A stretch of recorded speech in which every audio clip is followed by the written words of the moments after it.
ये बहुत विशेष मौका है हमारे लिए।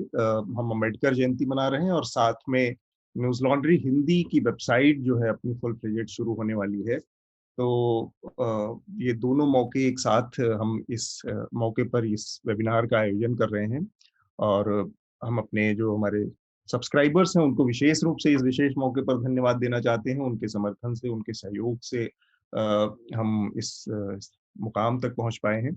डॉक्टर भीमराव अंबेडकर को समझने का और हम अक्सर ये पाते हैं कि एक बहुत विराट व्यक्तित्व है और उसमें आमतौर पर जो उनके अनुयायी हैं या जो उनके मानने वाले लोग हैं, वो उनको टुकड़ों-टुकड़ों में बहुत पकड़ते हैं। कोई उनको उनके संविधान निर्माता के तौर पे लेकर चलता है, कोई उनको लेबर रिफॉर्म का चैंपियन मानकर चलता है।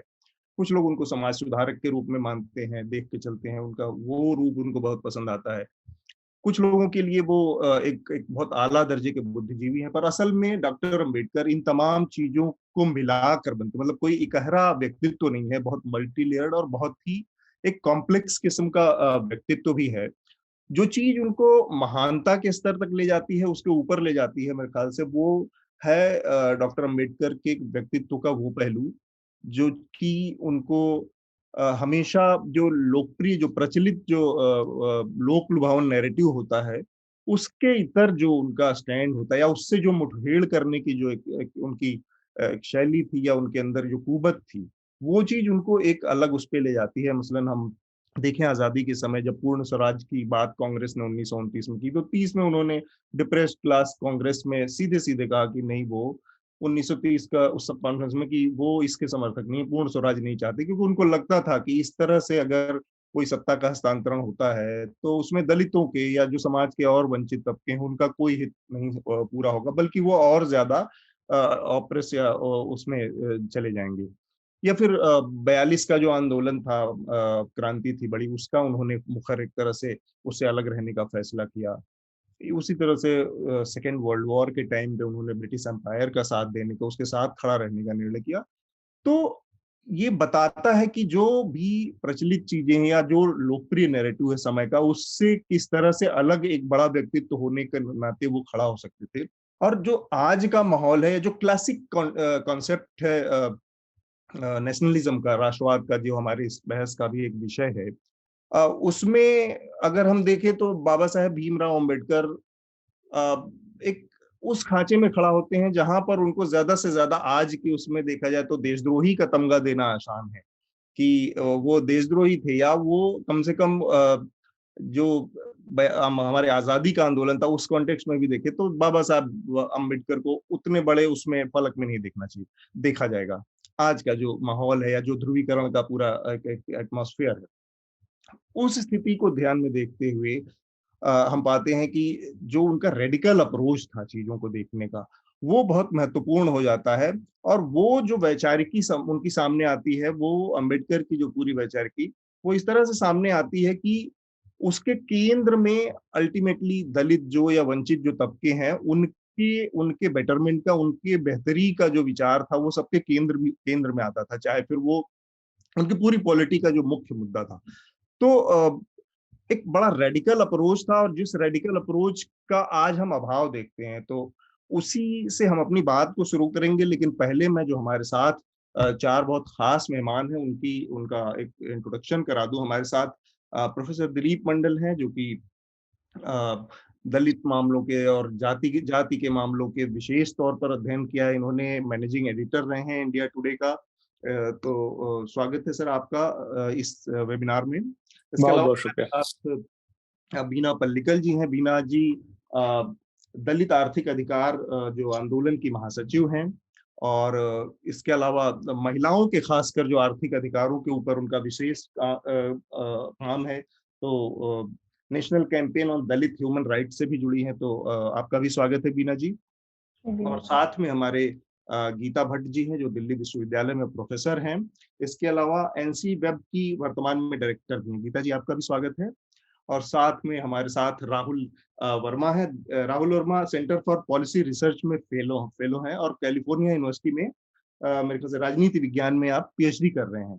तो आपके जो अध्ययन का विषय है, विशेषकर भारत की जो चुनाव प्रक्रिया है, उसमें भी बहुत विशेष दिलचस्पी है आपकी। तो मैं अब इस पूरे वेबिनार को ओपन करूं। मेरा पहला सवाल दिलीप जी आपसे है कि ये जो रेडिकल अप्रोच की जरूरत थी, जहां पर अम्बेडकर ने खुलेआम एक मौके पर कहा कि अगर कहीं कॉन्फ्लिक्ट ऑफ इंटरेस्ट की स्थिति आई या हितों का ऐसा टकराव कोई आया कि जहां पर दलितों के हित को चुनने की बात आई और देश के हित को चुनने की बात आती है, तो मैं दलितों के हित को बहुत ऊपर पहले रखूंगा, राष्ट्र के हित को मैं ऊपर नहीं रखूंगा। इस तरह का रेडिकल अप्रोच उनके जहन में कहीं न कहीं ये बात थी कि इस देश में जितनी बड़ी समस्या है जाति की, उसमें इस चीज को अपनाए बिना या इतना रेडिकल अप्रोच लिए बिना उस समस्या का समाधान अब संभव नहीं है। तो उसकी उस कॉन्टेक्स्ट के मद्देनजर या उस समय के उनके विचारों को देखते आज के माहौल में कहाँ तक संभव है, कहाँ तक हम पहुंचे हैं या पहुंच सकते हैं? शुक्रिया अपना न्यूज़ लॉन्ड्री इस विशेष आयोजन के लिए। और ये अच्छा है कि आप अपने सालगिरह पर इस आयोजन को कर रहे हैं, क्योंकि बाबा साहब का एक पत्रकार के तौर पर भी व्यक्तित्व रहा है। और ठीक 100 साल पहले आज से उन्होंने मूक नायक नाम का पहला अखबार चलाया था, और बाद में फिर कई सारे और अखबार चलाए उन्होंने। बहिष्कृत भारत, जनता, समता, प्रबुद्ध भारत, कम से कम 5 पब्लिकेशंस के वो एडिटर रहे। तो पत्रकार के नाते भी उनका एक बहुत लंबा और बहुत ही अच्छा, शानदार और महत्वपूर्ण और इम्पैक्ट बनाने वाला एक करियर रहा है। आपने जो क्वेश्चन पूछा कि बाबा साहब खास करके नेशन और कम्युनिटेरियन, कम्युनिटी इंटरेस्ट और इन सब को लेकर किस तरह से चीजों को नेगोशिएट कर रहे थे, और क्यों क्यों क्यों कभी कभी बहुत रेडिकल साउंड करते हैं। तो देखिए, बाबा साहब का जो पूरा व्यक्तित्व है, इसको अगर छोटे छोटे, बहुत छोटे छोटे अगर इपॉक में या कालखंड में अगर बांटे, तो वो एक लगातार इवॉल्व होते हुए व्यक्ति के रूप में दिखते हैं। कहीं पर असल में किसी हिस्से से एक उठाकर उनका एक कोटेशन अगर इस्तेमाल कर लिया जाए, तो हम शायद, मुझे लगता है कि समझ मतलब पूरे तस्वीर के बहुत एक कोलाज के कॉर्नर को हम देख रहे होंगे, और शायद हम सही नतीजे तक नहीं पहुंच पाएंगे।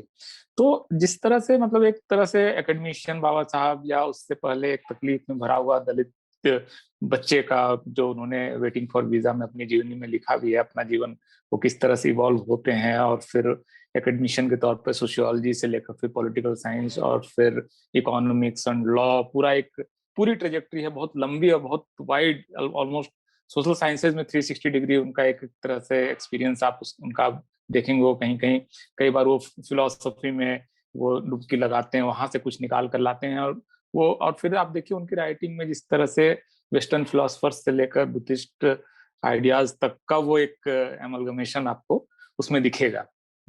रेडिकल वो इसलिए दिख रहे हैं क्योंकि भारत का जो सोशल सिस्टम है उसमें, देखिए, वो उनकी हाइपोथेसिस जो है, और बल्कि उनकी जो पूरा पोस्टुलेशन है, वो गांधी से इस मामले में भिन्न है कि गांधी और बल्कि नेहरू और पूरा वो एक जो पॉलिटिकल स्पेक्ट्रम है, वो ये कह रहा था। अगर आप देखेंगे उनकी जो पूरी डिबेट है, जैसे रानाडे गांधी और जिन्ना, उनकी एक बहुत फेमस स्पीच है जिसमें वो डिबेट बहुत अपफ्रंट होकर आती है कि क्यों पहले सोशल रिफॉर्म होना चाहिए, और सोशल रिफॉर्म अगर नहीं होता है तो पॉलिटिकल रिफॉर्म सस्टेन नहीं करेगा। और अल्टीमेटली देखिए, पोस्ट इंडिपेंडेंस इंडिया को अगर आप देखेंगे, तो भारत आज की तारीख में जिस मेस में है, जिस बुरे हाल में है, 131वें नंबर का ह्यूमन डेवलपमेंट इंडेक्स में या हंगर इंडेक्स, कोई भी इंडेक्स में आप भारत नीचे के 10 या 15 के देशों में है। तो ये जो पूरा क्योस है, ये जो पूरी पूरी तबाही है, इसको उन्होंने भांप लिया था कि जब तक आप सोशल रिफॉर्म नहीं करेंगे, तब तक कोई पॉलिटिक्स आप, मतलब वो एक ऐसी गाड़ी है जिसमें पीछे आपने ट्रैक्टर का पहिया लगा दिया और सामने आपने वो बच्चे के खेलने वाले कार का पहिया लगा दिया, तो वो इसका एक एक बैलेंस नहीं बनता है। तो इसलिए वो चाह रहे थे कि पहले सोशल रिफॉर्म्स के एजेंडे पर काम किया जाए, जो कि कांग्रेस का भी एक समय तक एजेंडा था। तिलक ने हालांकि बाद में विरोध किया इस वजह से, वरना कांग्रेस पहले, उसके जब नेशनल उसका सम्मेलन होता था तो 2 हॉल लगते साथ थे। ही एक, होते थे। जी। हाँ, सोशल रिफॉर्म का हॉल अलग लगता था, और ये दोनों लोग मिलते थे। ये उन्होंने बाद में बंद कर दिया और सिर्फ पॉलिटिकल एजेंडा को ले लिया। और जब सोसाइटी में इतना इम्बैलेंस हो, तो जाहिर है कि लगभग 80-85% पॉपुलेशन का फिर नेशन बिल्ड करने में कोई से नहीं रहेगा, तो फिर वो नेशन ही नहीं बनेगा। इस वजह से वो कई बार बहुत रेडिकल साउंड कर रहे हैं। लेकिन जब वो देखिए, जब वो वही अम्बेडकर जिस समय संविधान लिखने के लिए उनको जिम्मा सौंपा जाता है एक कमेटी के चेयरपर्सन के तौर पर, तब वो बहुत ही एक राष्ट्र निर्माता के तौर पर सामने आते हैं। तो एक एजुटेशन करने वाले अम्बेडकर और एक नेशन बिल्डिंग करने वाले अम्बेडकर में समानता यह है कि जब वो एजुटेशन कर रहे हैं, तब भी उनके दिमाग में नेशन है, पूरा नेशन है। और नेशन का मतलब एक झंडा या एक नक्शा नहीं है, नेशन के सारे लोग हैं। तो इनको साथ लेकर चलने की वजह से वो कई बार रेडिकल साउंड करते हैं। मुझे लगता है कि बाबा साहब की एकदम कंटिन्यूटी में यात्रा है, बहुत डिसरप्शन नहीं है, इवॉल्व हो रहे हैं लेकिन डिसरप्शन नहीं है, वो एक ट्रेजेक्ट्री है जहां पर वो जर्नी कर रहे हैं। इस बारे में और अगर आगे बात होगी तो मैं अपनी बात रखूंगा, लेकिन ओपनिंग रिमार्क मेरा ये है। जी, ठीक बात है। मैं इसी को आगे चूंकि बढ़ाते हुए बात कर रहा हूँ, गीता जी, आपसे मैं चाहूंगा कि अंबेडकर की जो पूरी जर्नी है उसके बारे में काफी बातें दिलीप जी ने बताई। अ, एक समय में मतलब हम अभी भी अगर मतलब बहुत कोई ठोस उस पे बात की जाए तो हम देख पाते हैं कि अ, आज की जो पॉलिटिकल स्पेक्ट्रम है या जो रूलिंग डिस्पेंसेशन है उसकी जो विचारधारा है और अम्बेडकर की विचारधारा के बीच में बड़ा एक कंट्रडिक्शन है। बहुत दोनों अलग तरह ध्रुव की चीजें हैं। वो जिन चीजों का विरोध करते थे, जिन चीजों के रिफॉर्म की बात करते, सुधार की जरूरत महसूस करते थे, उन चीजों के समर्थक आज की जो चाहे आरएसएस की बात करें, बीजेपी, इसके बावजूद आज हम देखते हैं एक बड़ी छटपटाहट है, एक बेचैनी है। तो ये जो छटपटाहट और बेचैनी है अम्बेडकर को स्वीकार को आत्मसात करने की, ये दो स्तरों पर होनी चाहिए। एक तो ये कि क्या अम्बेडकर को सिर्फ पॉलिटिकल इलेक्टोरल कॉन्टेक्स्ट में हम अडॉप्ट करने की कोशिश कर रहे हैं, या फिर अंबेडकर जिन रिफॉर्म्स के समर्थक थे, जिन चीजों की वकालत उन्होंने अपने पूरे टाइम में की, उसके साथ हम अंबेडकर को करना चाह रहे हैं। तो ये जो एक दुविधा का माहौल है, उस पर थोड़ा सा मैं आपकी राय जानना चाहता जी, अतुल जी, धन्यवाद आपका न्यूज़ लॉन्ड्री का कि आपने एक बड़े ही थॉट प्रोवोकिंग मैं कहूँगी कार्यक्रम, और जो कि जिसमें कि सब शांति से अपनी-अपनी बात कह सकते हैं, एक-दूसरे को सुन सकते हैं, ऐसे एक कार्यक्रम में आपने मुझे आमंत्रित किया है। बाबा साहब अम्बेडकर, हम सभी अ, ये बात कहते हैं कि अ, हमारे समाज देश के महापुरुषों में से हैं, और एक ऐसा व्यक्तित्व जो समाज में जिसका नेतृत्व अपने अर्जित गुणों के कारण निखर कर आया, चाहे वह उनकी अध्ययन की जो उनके अंदर अध्ययन का गुण था, चाहे उनके अंदर समाज में जो चुनौतियां थी उनके प्रति एक उदार हृदय और शांत हृदय से, जीवन उनका अशांत था लेकिन एक शांत हृदय से उन्होंने जिस प्रकार कई ऐसी विषम चुनौतियों का सामना किया, तो डेफिनेटली अपने आप में ये हम कह सकते हैं कि अपने आप को उन्होंने विकारों से बहुत दूर रखा, और समाज की चिंताओं के को सामने बड़े मुखर होकर उनके लिए आवाज उठाई, और समाज के सभी तबकों के लिए उन्होंने आवाज उठाई। आपने अपने इंट्रोडक्शन में जो बात कही उसी को आगे बढ़ाते हुए साथ में जो आपका प्रश्न है उसको जोड़ूंगी। वो ये था कि कई कई व्यक्ति ऐसे होते हैं जिनमें बहुत सारी विलक्षण प्रतिभाएं होती हैं, लेकिन नियति उनकी कोई एक विलक्षण प्रतिभा को चुनती है और उसी के नाम से जाने जाते हैं। तो शायद इसीलिए हम आज ज्यादातर अगर आप एक कॉमन मैन से भारत में पूछेंगे तो जब बाबा साहब का नाम आता है तो उन्हें वो संविधान से जोड़ते हैं, लेकिन हम सभी जानते हैं कि एक बहुआयामी मेधा और व्यक्तित्व के वो बड़े धनी थे, और उन्होंने जीवन में जितनी कष्ट और यातनाएं सही उन सभी को हमने पढ़ा भी है, और किस प्रकार उन्होंने उनके खिलाफ आवाज उठाई, और जिसके लिए उन्होंने कई बार वो गांधी जी के विरोध में आए, कांग्रेस के विरोध में आए, लेकिन उनको जिस बात के लिए जो उनका कन्विक्शन था वो उसके साथ वो हमेशा खड़े रहे। जहां तक जो आपने प्रश्न किया कि आज की जो इस समय की तत्कालीन जो भारत में जो सरकार है या विचार है उसको वो कहीं ना कहीं जूझ रहा है, आपने कहा कि बाबा साहब को कहीं ना कहीं एक्सेप्ट करने में, परंतु मैं इसको थोड़ा दूसरी तरह से देखती हूँ। क्योंकि बाबा साहब ने अगर आप देखें तो जो ही वही बात कि उन्हें टुकड़ों में हम नहीं देख सकते, उनको जो है we have to look at his complete personality and the complete perspective which he put forth through his writings. Columbia विश्वविद्यालय में उन्होंने जब वो वहाँ अपना अध्ययन कर रहे थे तो उन्होंने 1916 में कास्ट इन इंडिया नामक वहाँ एक पेपर प्रेजेंट किया था, जिसमें उन्होंने यह बात कही थी कि भारत जो है एक में पूरे भारतवर्ष में जो है एक ही एक सांस्कृतिक एकता है, हालांकि अनगिनत वहाँ जातियां हैं, लेकिन अनगिनत जातियों के रहते हुए भी उनके बीच में एक सांस्कृतिक एकता है। वो यह भी कहते थे कि सिर्फ एक राष्ट्र बनने के लिए सांस्कृतिक एकता ही काफी नहीं है, साथ ही साथ एक सामाजिक एकता होना भी बहुत आवश्यक है। तो जहां तक जो एक बार बार बाबा साहब का जो राष्ट्रवाद की जो बात की जाती है, हालांकि मैं, क्योंकि राष्ट्रवाद में भी कहीं वाद है, तो मैं राष्ट्रीयता शब्द जो है ज्यादा थोड़ा ठीक समझती हूँ बोलना। तो जो भारतीय राष्ट्रीयता है उसको कहीं ना कहीं सांस्कृतिक राष्ट्रीयता के रूप में देखना भी, देखने का पहलू रखना भी आवश्यक है, क्योंकि ज्यादातर जो राष्ट्रवाद है उसको हम एक यूरोपियन कॉन्टेक्स्ट से देखते हैं, जहां चर्च और स्टेट की आपस में जो पावर स्ट्रगल है उसको लेकर जो विषय उभरा, उसी को बाद में एक तरह से हम लोगों ने भी बहुत लंबे समय तक इसके ऊपर बहस हुई है। लेकिन बाबा साहब अम्बेडकर ने हमेशा अपनी, चाहे उनकी राइटिंग्स है, चाहे उन्होंने जहां जहां जिन जिन बातों पर विरोध भी प्रकट किया, तो उस विरोध में भी उनके मन में हमेशा ये विषय था कि उन्होंने हमेशा सामाजिक एकता की बात करी।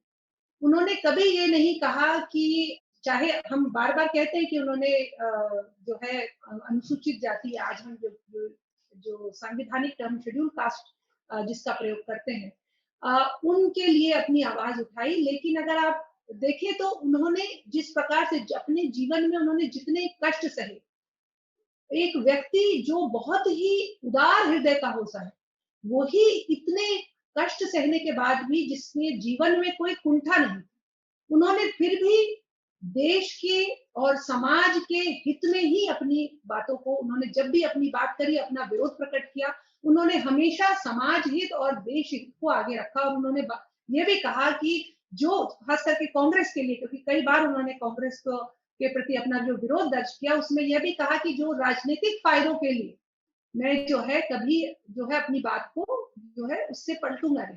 ठीक बात है, मैं समझ गया। इसमें जो सामाजिक और जो राष्ट्रीय राष्ट्र को जो है सर्वोपरि रखकर बात मैं समझ गया गीता जी आपकी बात।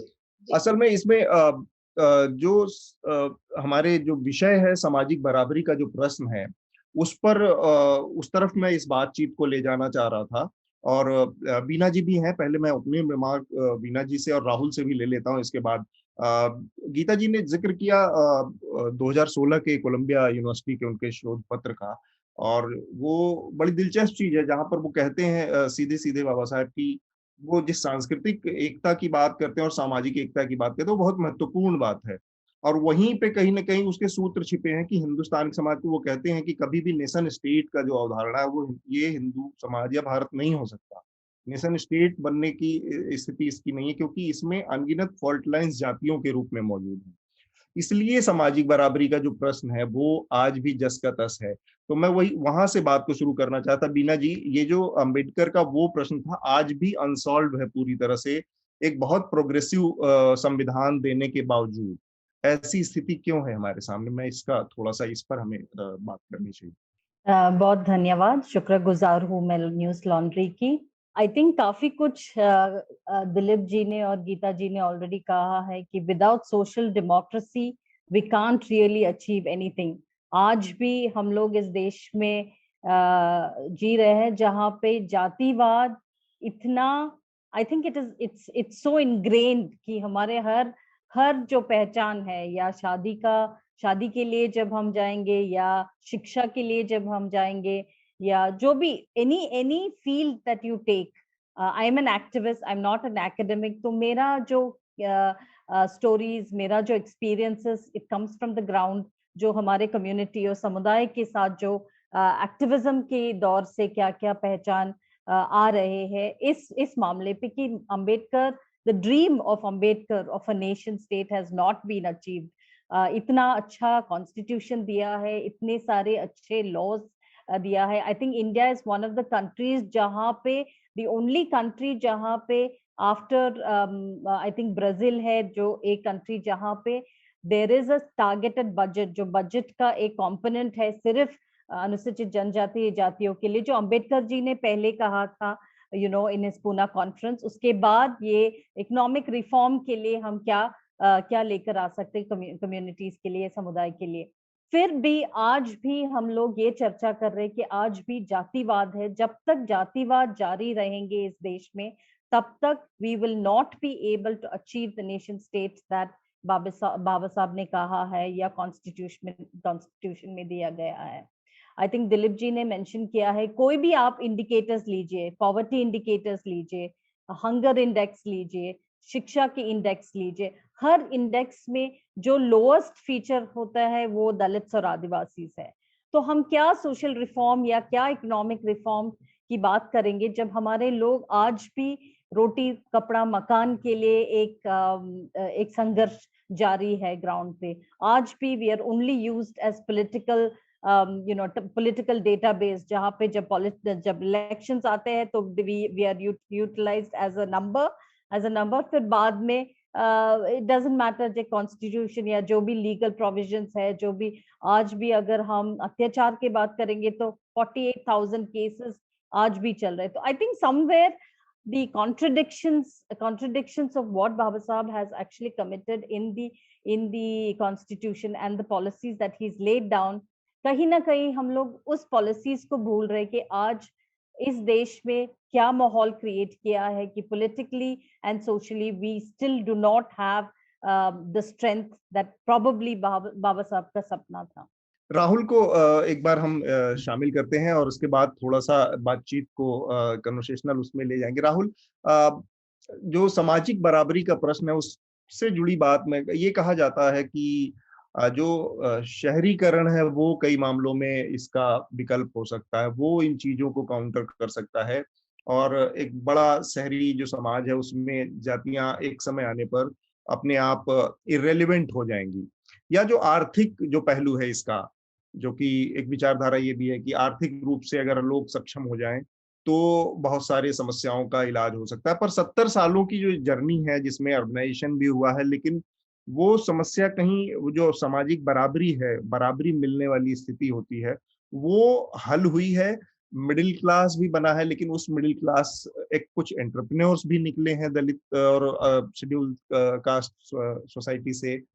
बहुत सारे मिडिल क्लास भी आया है जिसको एक रिजर्वेशन का अफर्मेटिव एक्शंस के में कह सकते हैं कि जो के जरिए कुछ सपोर्ट दिया गया। लेकिन फिर भी जो अंदर से वो भावना है कि साथ में बैठाने वाली, साथ में बैठ के किसी चीज को बराबरी के साथ डिस्कस करने की, वो चीज, वो समस्या हल हुई है क्या इन तमाम उपायों से? शुक्रिया अतुल और शुक्रिया सभी पैनलिस्ट का। मैं पीछे जो चर्चा चल रही थी पहले उसमें एक दो बातें जोड़ना चाहता हूं और फिर आपके सवाल पे आता हूं। मेरे हिसाब से जिसने भी बाबा साहब अम्बेडकर की व्यक्तित्व को पढ़ा है, उनके राइटिंग्स को थोड़ा बहुत भी पढ़ा है, वो ये समझेंगे कि अम्बेडकर अगर इस समय होते तो उन्हें लगता कि बहुत ही दुर्भाग्य का समय है। बेसिकली दुर्भाग्य क्या है कि अम्बेडकर को सब मानते हैं, सब उनकी तारीफ करते हैं, पर अम्बेडकर को अपनाता कोई नहीं है। अम्बेडकर की बातों को, अम्बेडकर जिस तरह की चीजों को चाहते थे कि समाज और देश में हो, उस पर कोई काम नहीं करता है। सिर्फ हर पार्टी, हर नेता, हर एकेडमिक सभी इस समय मतलब एक तरह से सब मानते हैं पर करता कुछ नहीं है। तो ये सबसे बड़ा दुर्भाग्य है। दूसरा जो हम लोग चर्चा कर रहे थे और दिलीप जी ने बहुत ही अच्छे से कहा कि अम्बेडकर काफी कुछ ऐसा लगता था कि रैडिकल बातें करते थे। हाँ, मतलब और हमें इस तरह से दिलीप जी की बात को इस तरह से भी समझना चाहिए कि रैडिकल होना कोई बहुत कोई बुरी बात नहीं है। जो 1930, 40 और 50 का समय था, उसमें जो कुछ भी हो रहा था वो अपने आप में रैडिकल था। भारत जैसा देश जो गरीब था, जिसमें बहुत लोग लिखे पढ़े नहीं थे, डेमोक्रेसी कि हमारे देश को डेमोक्रेसी के थ्रू चलाया जाएगा, वो अपने आप में रेडिकल कंसेप्शन था। और अंबेडकर शायद ढेर सारे ऐसे रेडिकल कंसेप्शंस के हिमायती थे। तो बिना रेडिकल थॉट के आज जिस तरह से हम सर उठा के कह सकते हैं कि हम 70 सालों से एक डेमोक्रेसी रहे हैं, उसमें अंबेडकर का बहुत बड़ा कंट्रीब्यूशन रहा है कि उन्होंने फ्रेमवर्क दिया। तीसरी बात मैं ये कहना चाहूंगा कि जो आप चर्चा में लाए भी थे नेशनलिज्म के एस्पेक्ट को, ये भी अंबेडकर का दुर्भाग्य है कि हम एक या दो सेंटेंस अंबेडकर के कोट करते रहते हैं बार बार चीजों को समझने के लिए। कि अंबेडकर ने कहीं पे ये कहा था कि how do I think about the nation when the nation is divided into thousands of caste, और हम उसी से सिर्फ अंबेडकर के नेशनलिज्म के पर्सपेक्टिव को समझने की कोशिश करते हैं। जैसे दिलीप जी कह रहे थे कि मतलब वो इवॉल्विंग पर्सनालिटी थे। आपको ये भी मैं बताना चाहूंगा, जो मैं अंबेडकर पे एक्सपर्ट नहीं हूं, मैंने बहुत थोड़ा बहुत अंबेडकर पे पढ़ा है। One of the least studied aspect of Ambedkar is this idea of nationalism. इस पे कोई बुक लेंथ ट्रीटमेंट नहीं है, कोई सीरियस रिसर्च नहीं हुई कि अंबेडकर नेशन और नेशनलिज्म के बारे में क्या सोचते थे। अभी थोड़ी बहुत शुरुआत हुई है। जो लोग इच्छुक हैं, आकाश सिंह राठौर की एक किताब आई है, Ambedkar's preamble, a secret history of India's constitution, जिसमें अंबेडकर नेशन और नेशनलिज्म के बारे में क्या सोचते थे उसकी थोड़ी झलक मिलती है। पर हमें ये ध्यान रखना होगा कि हमेशा जब हम किसी भी हिस्टोरिकल व्यक्ति को पढ़ते हैं या उसके बारे में चर्चा करते हैं, तो हमें उसके कॉन्टेक्स्ट को हमेशा ध्यान में रखना है। जब अंबेडकर 1930s 40s 50s में चीजें कह रहे थे, लिख रहे थे, तो 30s 40s 50s का कॉन्टेक्स्ट बहुत अलग था। उस समय अंबेडकर की इमेजिनेशन में इंडिया हमेशा था। मतलब जब वो नेहरू के कैबिनेट से रिजाइन करते हैं तो सिर्फ Hindu code bill pay resign नहीं करते हैं, वो फॉरेन पॉलिसी का भी एक मैटर था जहां पे वो नेहरू से मतलब उनकी आपस में मतभेद थे। ये अंबेडकर का ही अपना विजन था कि आप अगर कॉन्स्टिट्यूशन को पढ़ेंगे तो जो हमारा unitary in character and federal model है, वो नेहरू का ही कंसेप्शन था कि we need a strong centre, हमें एक स्ट्रॉन्ग सेंटर की जरूरत है, क्योंकि अगर हम बहुत ज्यादा फेडरल मॉडल में जाएंगे तो हमें दिक्कत होने वाली है। तो ये उनका ही अपना कंसेप्शन था। फिर मैं आपके जो दो सवाल है, एप्रोप्रिएशन ऑफ अंबेडकर, हिंदुत्व से लेकर और सामाजिक बराबरी पे आता हूँ। देखिए, और इसलिए मैं पहली अपनी बात से कि आप सही बोल रहे हैं, इस समय अंबेडकर, यही उनका दुर्भाग्य कि अब वो सिंबल बन गए। जैसे हम गांधी जी को नोट पे एक सिंबल की तरह रख के छोड़ दिए हैं, उनके विचारों को हम बहुत ज्यादा नहीं इस्तेमाल करते हैं, वैसे ही हम अंबेडकर को एक सिंबल मान लिए हैं कि इस तरह से दलित पॉलिटिक्स या दलित मोबिलाइजेशन हो सकता है। उनके नाम पे कुछ स्टैट्यूज बना दिए जाएंगे, कुछ स्कॉलरशिप दे दी जाएगी, कुछ ये। पर अंबेडकर अपने आप, जो जो दिलीप जी कहते, बहुत रेडिकल व्यक्ति हैं। अगर आप अंबेडकर को अपनाओगे तो क्योंकि वो बहुत ही कॉम्प्लेक्स कैरेक्टर भी है, कई लोगों के गले की फांस भी बन जाएंगी जब आप उनकी चीजों को करने की कोशिश करेंगे। तो इस समय सिर्फ वो उनका इलेक्टोरल इस्तेमाल हो रहा है। मतलब और ये सभी करते आए, मतलब इसके लिए कोई एक पार्टी दोषी नहीं है, या एक पॉलिटिशियन दोषी नहीं है। इनफैक्ट कुछ दलित पार्टियों ने भी अंबेडकर के नाम का इस्तेमाल किया, पर उनके कामों को उस तरह से आगे नहीं बढ़ाया। थोड़ा बहुत किया, शायद कांग्रेस और बीजेपी से ज्यादा किया, पर उतना नहीं किया जितना उन्हें मतलब दर्जा मिलना चाहिए था। आपको ये जानना होगा, अंबेडकर को मतलब इतने महान व्यक्ति थे और इसके बाद हमें 1990 तक इंतजार करना पड़ा कि अंबेडकर को भारत रत्न दिया जाए, 40 साल तक। और अब 90 के बाद सभी लोग अंबेडकर की सिर्फ पूजा करने लगे हैं, उनको क्रियान्वयन में नहीं लाते हैं। शहरों के बारे में जो आपका सवाल है कि हाँ, अंबेडकर ने कहा था कि villages sink of localism and all kinds of problem। शहरों ने वो प्रॉब्लम शायद, मतलब ऐसा नहीं कि डिस्क्रिमिनेशन खत्म हो गया है, वो नए ढंग से शहरों में होता है जो जातिगत भेदभाव है।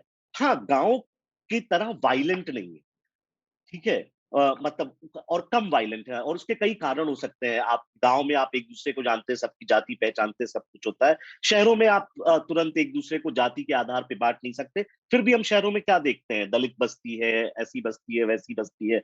तो जो गांव में हो रहा था उसका बेहतर रूप है शहर, पर ये आइडियल रूप नहीं है।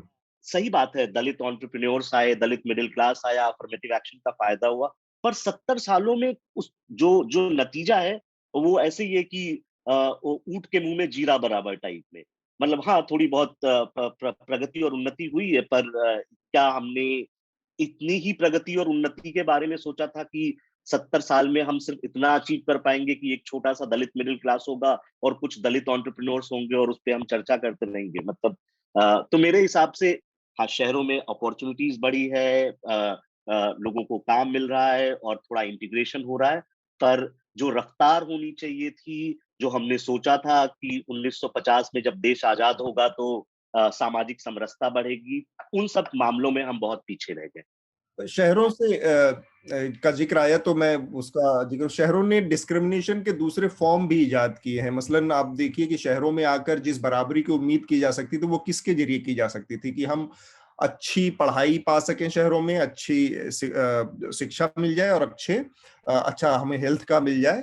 तो ये दोनों चीजें अगर मिल जाती हैं तो कोई भी थोड़ा सा समाज और सबल हो जाता है। बट दिक्कत ये है कि शिक्षा जिस रूप में यहाँ पर बदली है, प्राइवेटाइजेशन हुआ है उसका, और अच्छी शिक्षा के लिए जितना रिसोर्स चाहिए, जितना पैसा चाहिए, वो किसके पास है। तो फिर यहाँ पर आकर भी वो एक दूसरे किस्म के डिस्क्रिमिनेशन में फंस गया है वो दलित समाज। खैर ये विषयांतर की बात है, फिर भी मैं दिलीप जी को इस बहस में लाऊंगा। ये पूरी बहुत दिलचस्प एक इसका पहलू है कि शहरों में आकर कुछ चीजें बदली हैं, कुछ चीजें नहीं बदली हैं, लेकिन सरकार के स्तर पर जिस तरह की चीजें आज देख रहे हैं, उस दिख रही हैं, उसने सामाजिक बराबरी के प्रश्न को पूरी तरह से बैकसीट पे डाल दिया है। वो मैं जानना चाह रहा हूं, क्योंकि हम आज क्या देख पा रहे हैं, जिस रिजर्वेशन को राहुल ने कहा कि वो अभी जीरे के बराबर आया था लोगों के ऊँट के मुंह में, लेकिन वो जीरा भी हुआ, और उसको बढ़ाने की बजाय हम लेटरल एंट्री दे रहे हैं नौकरियों में अब। तो वहां पर वो जो अफर्मेटिव एक्शन के जरिए या रिजर्वेशन के जरिए बराबरी के कुछ चीजें हासिल की जा सकती थी, वो पीछे चली गई। बहुत सारी यूनिवर्सिटीज हैं, 90 से ओबीसी का आरक्षण लागू है लगातार इस देश में। दलित और एसटी/एससी के लिए आरक्षण था शुरुआत से आजादी के, फिर भी यूनिवर्सिटीज में आप जाएंगे, आपको प्रोफेसर नहीं मिलेंगे, आपको किसी बैकलॉग चला जाता है इतना बड़ा। तो ये जो समस्या आई है दिलीप जी, उस पर उसके लिहाज से ये सामाजिक बराबरी का जो प्रश्न है, उस पर मैं आपकी टिप्पणी चाह रहा हूँ।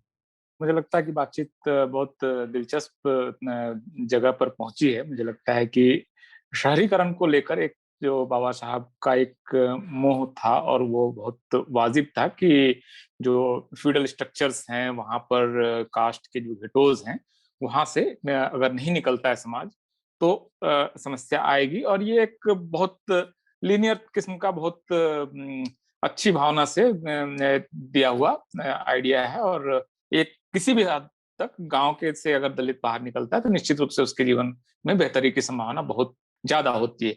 लेकिन भारत में आकर असल में इस तरह का कोई भी आइडिया जो मॉडर्निटी है, अर्बनाइजेशन है, ये बहुत एक बास्टर्ड किस्म का कॉन्सेप्ट बन जाता है। ये उस तरह से लागू नहीं होता है जो एक इगलिटेरियन, एटलीस्ट ऑफिशियली एग्लिटेरियन सोसाइटीज में जिस तरह से ये आइडियाज काम करते हैं उस तरह से भारत में नहीं करता है।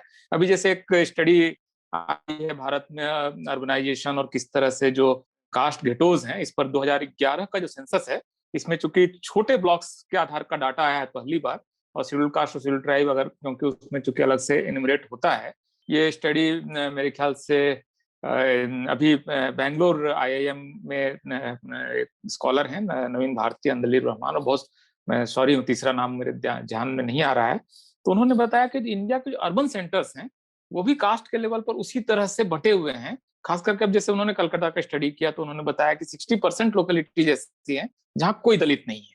अब जैसे वेस्ट बंगाल में दलित पॉपुलेशन 23 पॉइंट कुछ परसेंटेज है, लेकिन कलकत्ता आते ही वही दलित पॉपुलेशन 5% हो जाती है। गुजरात अपने आप में बहुत सेग्रीगेटेड, वहां के अर्बन जो सेंटर्स हैं बहुत सेग्रीगेटेड हैं।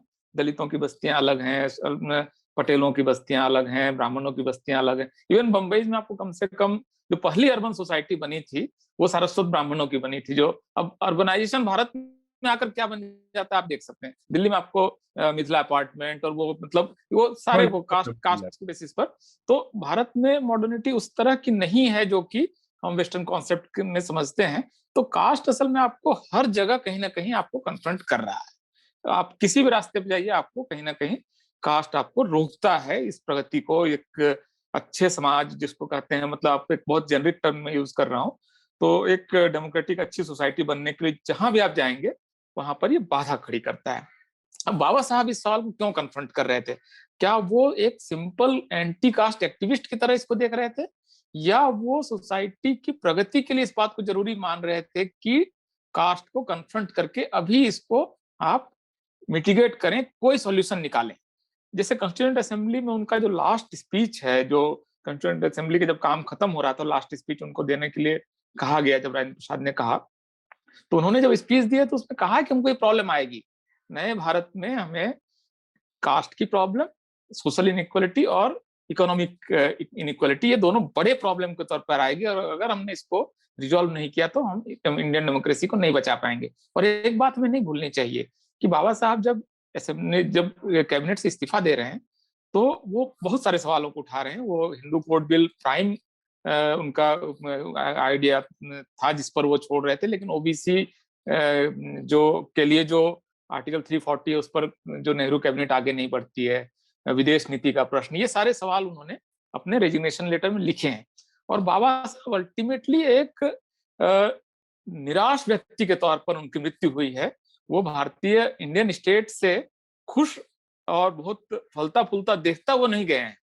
वो देख रहे थे कि जिन प्रॉब्लम्स को इंडियन सोसाइटी बहुत लंबे समय से झेल रही है उसका कोई सॉल्यूशन नहीं निकल पा रहा है।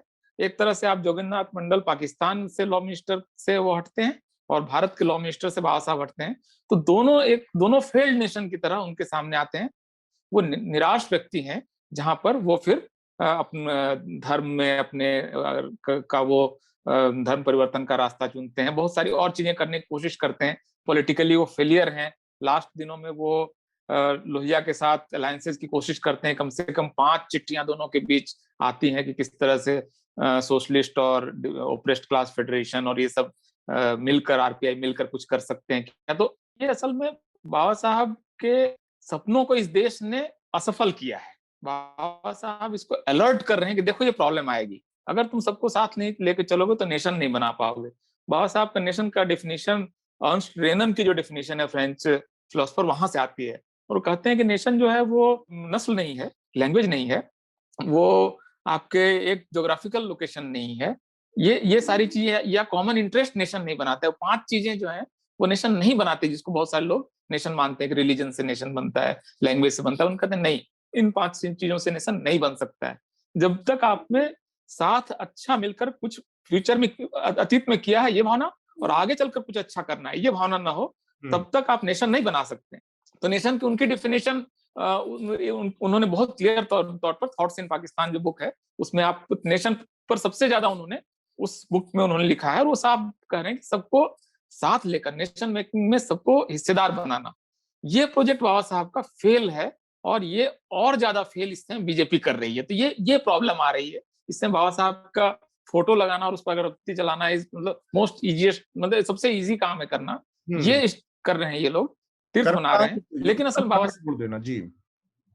साहब फेल कर रहे हैं। ये लोग बाबा साहब के प्रोजेक्ट को ये फेल कर रहे हैं कि बाबा साहब इनके आइडियाज के साथ असल में उसकी कोई सिनर्जी नहीं है, कोई वो एक साथ चलने वाला आइडिया नहीं। ये 2 ट्रेजेक्टरीज हिंदू राष्ट्र की और बाबा साहब का जो एक नेशन का आइडिया है ये साथ साथ मूव करे, इसकी कोई ये इंटरसेक्ट कहीं कर ही नहीं रहे हैं, ये दोनों पैरेलल चल रहे हैं। राहुल, ये आपकी टिप्पणी इसी पर मैं चाह रहा हूँ कि जो जिसका जिक्र किया दिलीप जी ने, ये जो जब तक जो अचीवमेंट्स हैं या जो असफलताएं हैं पूरे देश की, वो जब तक साझा नहीं होंगी सबके, चाहे मतलब जिसका जिक्र दिलीप जी ने किया कि अतीत में जो हमारी गड़बड़ियां आ रही हैं उसको छोड़ने की, भविष्य के जो हमारे जो लक्ष्य हैं उनको साथ पकड़ने की। बल्कि एक शब्द में जोड़ना चाहूंगा तो बाबा साहब ने भी कहा है और अर्नस्ट रेनन में भी है कि अगर आप साथ रो नहीं सकते हैं तो नेशन नहीं है। मतलब मुसलमानों पर दंगा हो जाता है, मुसलमान प्रदर्शन करे, दलितों पर हरियाणा में प्रदर्शन हो जाता, कोई अत्याचार हो जाए तो दिल्ली में दलित प्रदर्शन करेगा। तो ये नेशन के लक्षण नहीं। बिल्कुल, तो वही है कि अगर जिस तरह की स्थिति में आज हम खड़े हैं कि दलितों के साथ कोई अत्याचार हो गया तो बहुत बड़ा समाज हिस्सा ऐसा मौजूद है जिसको कोई फर्क नहीं पड़ता, वो ऑलमोस्ट इससे आइसोलेटेड है। मुसलमानों के साथ कुछ हो जाता है, ऑलमोस्ट एक बड़ा तबका है जिसको खुशी जैसी होती है ऐसे मौकों पर। तो नेशन स्टेट की जो स्थिति है उसमें इस तरह के जो फॉल्ट लाइन है जहां पर एक पूरा हिस्सा उससे पूरी तरह से अनअफेक्टेड है बल्कि उससे खुशी महसूस करता है, तब हम बैठे हुए हैं बाबा साहब के नेशनलिज्म पर बात करने के लिए और सामाजिक बराबरी के बहुत एक मतलब तारे तोड़ लाने वाले जैसे सपने की बात कर रहे हैं। ऐसी बात कर रहे हैं हम ऐसी ही बात कर रहे हैं और उसके कारण है। उसके कारण ये है कि हम अपनी जो सामाजिक सच्चाई है और जो हमारी फिलोसफिकल कॉन्वर्सेशन होती रहती है, उन दोनों के बीच में सामंजस्य नहीं है। पूरी दुनिया में और हमारे यहाँ भी, हम आज तक मैं नहीं समझ पाता हूं कि हम जो भी सोशल कैटेगरीज हैं उसको लेजिटिमेट आइडेंटिटी मार्कर्स की तरह क्यों नहीं देखते हैं। भाई, हर समाज में कुछ आइडेंटिटीज हैं और उन आइडेंटिटीज को साथ लाने के लिए, क्योंकि जो लाइक वो कास्ट हो, रिलीजन हो, रेस हो, जेंडर हो, और इन सब के बीच में डिफरेंसेस है, राइट, इन सब के बीच में इनइक्वालिटीज है। और बेसिकली मॉडर्निटी का या कॉन्स्टिट्यूशनल प्रोजेक्ट क्या है कि ये जो इनइक्वालिटी है इन आइडेंटिटीज के बीच में, इसको थ्रू कॉन्स्टिट्यूशनल और लेजिटिमेट मींस इनइक्वालिटीज और गैप को कम किया जाए, ठीक है। पर हम इन आइडेंटिटीज को मानने को ही तैयार नहीं है। जो हम अभी शहरों की बात कर रहे थे, शहर में हम रहने लगते हैं तो ऐसा लगता है कि देश में कास्ट है ही नहीं, देश में रिलीजन है ही नहीं, हम तो वसुधैव कुटुंबकम वाले मतलब सोच से आते हैं। तो हम एक्चुअल में जो नैरोएस्ट लेबल पॉसिबल होता है, मतलब हम सिर्फ अपनी जाति ही नहीं देखते हैं, सब जाति, वो सरयू पारी और ये पारी और उधर, मतलब हम एकदम नैरोएस्ट पॉसिबल आइडेंटिटी में जाके रहते हैं। पर बहुत हम, कुछ भी देखते हैं। हाँ, पर हम मतलब हम अपने जो बातें करते हैं वो बहुत बड़ी करते हैं।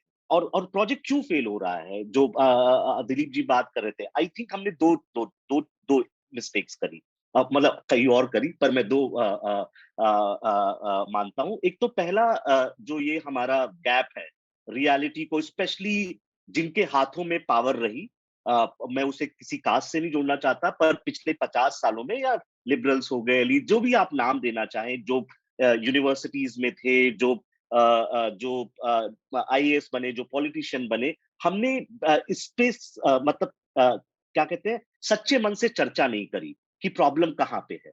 दूसरी चीज कि हमने 1947 में जब देश आजाद हो रहा था और 50 में कॉन्स्टिट्यूशन बनता है, तो हमने अपने आप को एक बहुत बड़ी गलफत में रखा कि 10-15 सालों में बस हमें जरूरत क्या थी कि अंग्रेजों से आजादी मिले और 10 सालों में सब कुछ ठीक हो जाएगा। Basically India's administrative apparatus and governance will solve all problems. इसीलिए आप देखेंगे जो पॉलिटिकल रिजर्वेशन, वो बहुत ही कॉम्प्लेक्स रिजर्वेशन का क्वेश्चन, इसीलिए मैं मतलब उस पर अगर मौका मिलेगा तो दोबारा आएंगे। मैं ये नहीं कहना चाह रहा था कि मतलब reservation is going to solve all problems, तो और भी बढ़ाते जाओ। बहुत ही कॉम्प्लेक्स क्वेश्चन है और बाबा साहब उससे जूझ रहे थे। बाबा साहब के लिए मतलब अम्बेडकर के लिए reservation was best of the worst options, it was not the first option for him.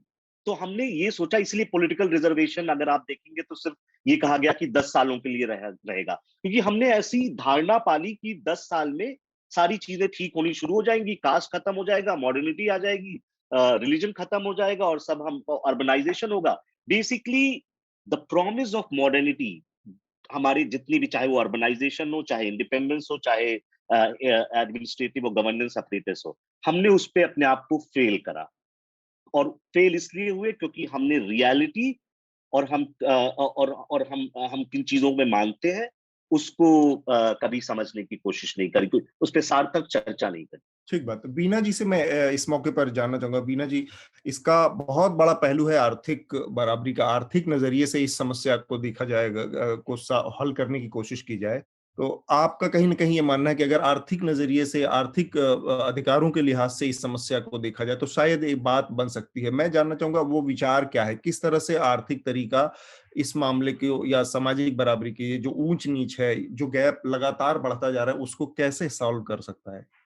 Just एक पॉइंट जो शहरीकरण पर मुझे मैं कहना चाहती हूँ कि एक 5 साल पहले एक स्कॉलर यूपी से दिल्ली पढ़ने के लिए आई थी और उसने एक रूम रेंट किया और 6 महीने के बाद एक कॉन्वर्जेशन हो रहे थे उसके और उसके फ्रेंड्स के बीच में, और वो जो रेंट ओनर ने सुना कि ये दलित, उसको लगा कि ये दलित है, तो आके पूछा कि आप कुछ बातें कर रहे थे और मैंने सुना कि आप दलित है। तो उसने कहा हाँ, लड़की थी, और उसने कहा हाँ मैं दलित हूँ। तो वो ओनर ने उसको मारा, चाटा मारा और बोला कि आज तक आपने मुझे बताया नहीं, 6 महीने आप मेरे घर में रेंट पे रह रहे और 6 महीने तक आपने मुझे बताया नहीं कि आप दलित हो। कैसे हिम्मत है कि आप बिना बताए मेरे घर में रेंट पे रह रहे। वो केस को आज तक अभी भी सुप्रीम कोर्ट में वो केस चल रहा है। तो जो अर्बनाइजेशन, जो बाबा साहब का सपना था कि द नैरो माइंडेडनेस, उन्होंने ये वर्ड यूज किया कि विलेजेस में जो नैरो माइंडेडनेस है उसको छोड़ के एक to fly away from the village, और जो जाति भेदभाव होता है विलेजेस और गांवों में, वो छोड़ के शहर तक पहुंच के उनको लगा कि it would give an atmosphere, एक एनवायरनमेंट जहां पे जातिवाद ना हो।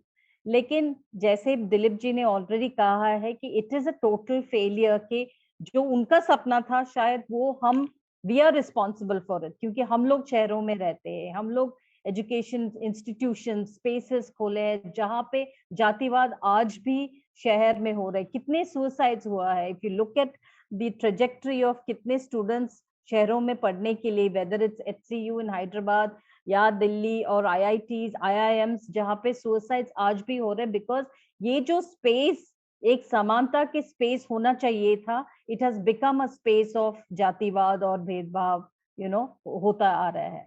Coming to your question of आर्थिक अधिकार, बाबा साहब ने जब वो प्रिंसिपल्स दिया था उसमें से इकोनॉमिक लिबरेशन और इकोनॉमिक फ्रीडम एक बहुत ही बड़ा और महत्वपूर्ण मुद्दा था। जब शोषण नहीं है, जब वायलेंस नहीं है, तो हमारे जो समुदाय है, कम्युनिटीज को शिक्षा होना चाहिए, एक्सेस टू हेल्थ या स्वास्थ्य होना चाहिए। इन सब के लिए हमें बजट चाहिए, पैसे चाहिए, we need support from the government. तो इन 1974 में इंदिरा गांधी के टाइम पे इन्होंने ये सब प्लान्स, ट्राइबल सब प्लान्स और अनुसूचित जनजाति के जो बजट है वो शुरुआत किया था 74 आदिवासियों के लिए, 79-80 प्लान में उन्होंने दलितों के लिए बजट शुरू किया है। लेकिन even if you look at जो बजट तो बहुत अच्छा लगता है पेपर में, लेकिन उसका जो इम्प्लीमेंटेशन है आज भी 2010 में जब स्टेडियम्स बने थे कॉमनवेल्थ के लिए, ऑलमोस्ट 744 करोड़ इस बजट से लेकर उन्होंने बनाया है। तो आज भी जो इम्प्लीमेंटेशन अगर देखा जाएगा तो जो एक मकसद था कि इसको हमारे विकास के लिए, जो कम्युनिटीज के विकास और तरक्की के लिए यूज करना है, वो नहीं हो रहा है। तो काफी जो पैसा है अलग अलग, जैसे दिवाली स्वीट्स बांटने के लिए, गन्स लेने के लिए, छत्तीसगढ़ में बंदूक लिए गए हैं जेल्स बनाने के लिए, और जब हम पूछते हैं तो बोलते हैं कि नहीं आदिवासी नहीं है क्या जेल्स में। लेकिन आपका क्या मकसद क्या है उसका, उस बजट का मकसद क्या है?